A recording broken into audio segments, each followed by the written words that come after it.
Buenos días, el día de hoy les vamos a hablar sobre el movimiento estudiantil del 68 y mi equipo está compuesto por Jimena Rojas, Paulina Bernal, Sofía Silva y yo, Jacqueline Magaña. ¿Qué estaba viviendo la sociedad mexicana en la época de los 60? En los 60, la economía interna de México se elevó, en gran parte gracias a la eficacia del sector industrial, contrayendo la estabilidad de precios, acordándose de los problemas productivos y financieros por los que soportó el país. Así es como en la industria hubo un crecimiento económico durante 20 años. Durante 12 de esos 20 años, los distintos sectores de la economía tuvieron un incremento significativo. La electricidad mostró un crecimiento real de 12.83%, el comercio, el transporte y las comunicaciones del 6.3%, el sector manufacturero del 9.11%, a través del modelo de sustitución de importantes y crecimiento del país. En la década de 1960 marcó una era de transformaciones a nivel internacional y México no fue la excepción.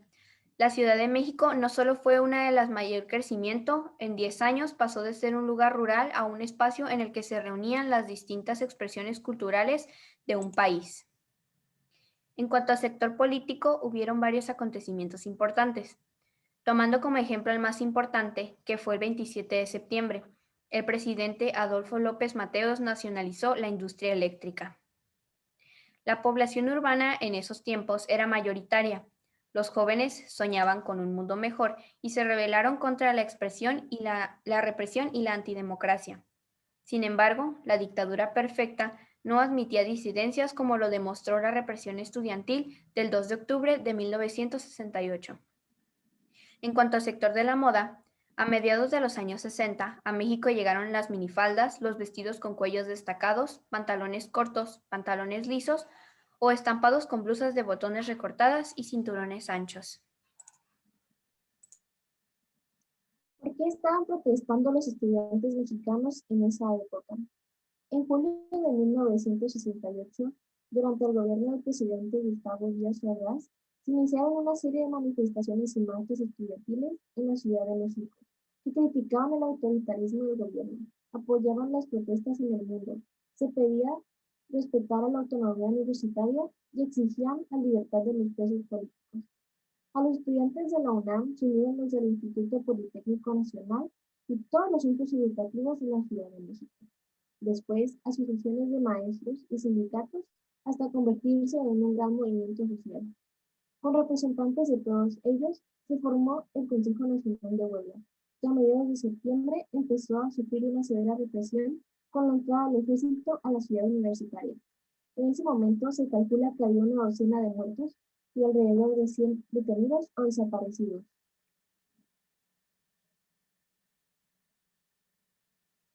El Consejo Nacional de Huelga estuvo constituido por 12 representantes de todas las escuelas en huelga.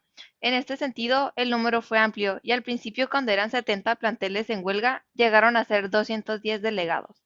Conforme se fueron incorporando otros planteles, se decidió que solamente fueran 2 delegados por escuela. En la mayoría de las escuelas, la representación fue rotativa. Especialistas en el estudio del movimiento estudiantil estiman que el número de participantes ante el Consejo Nacional de Huelga logró superar holgadamente el medio militar. A pesar de que el Consejo Nacional de Huelga estableció un mecanismo de participación horizontal, hubo personajes que sobresalieron entre ellos. Luis Tomás Cervantes Cabeza de Vaca, Marcelino Perelló, Eduardo Valle, Gilberto Guevara Niebla, Roberto Escudero, Félix Hernández Gamundi y Raúl Álvarez Garín. ¿Quién fue responsable de la matanza del 68?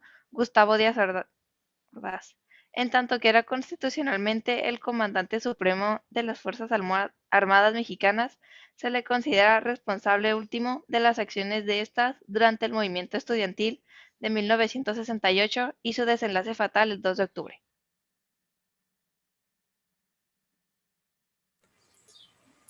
¿Cómo se dieron los hechos de la matanza de Tlatelolco de 1968? El 2 de octubre de 1968, en la Ciudad de México se suscitó una terrible matanza, ocurrida en Tlatelolco, en la Plaza de las Tres Culturas, provocando la muerte de más de 300 personas. Fue la brutal culminación de delitos que podrían ser considerados contra la humanidad, perpetrados desde el gobierno de México en contra de los estudiantes a lo largo de ese. año, caracterizados por las detenciones masivas, arbitrarias e ilegales que se realizaron durante este periodo y por la planificación detallada y el alto grado de entretenimiento de las fuerzas represivas que participaron en los hechos.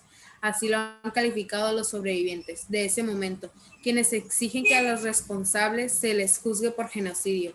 La masacre fue cometida por el ejército mexicano y el grupo paramilitar Batallón Olimpia en contra de una manifestación pacífica.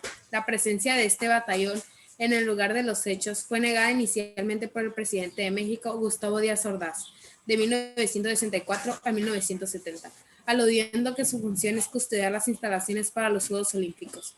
Hoy se conoce la verdad gracias a diversas investigaciones, medios y testimonios.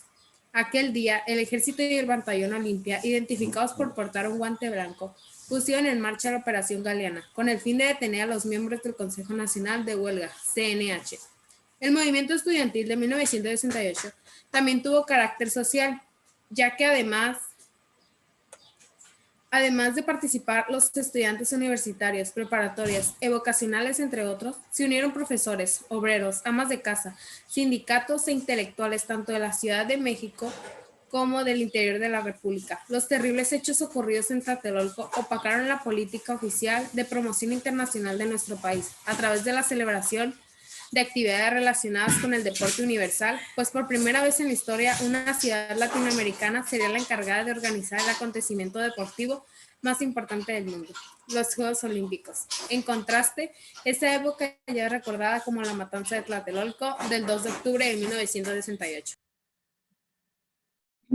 Como conclusión, los hechos ocurridos durante esta época son prueba del mal gobierno que tenía México. Se puede ver que fue un suceso muy cruel y que hasta la fecha sigue causando furor entre la gente.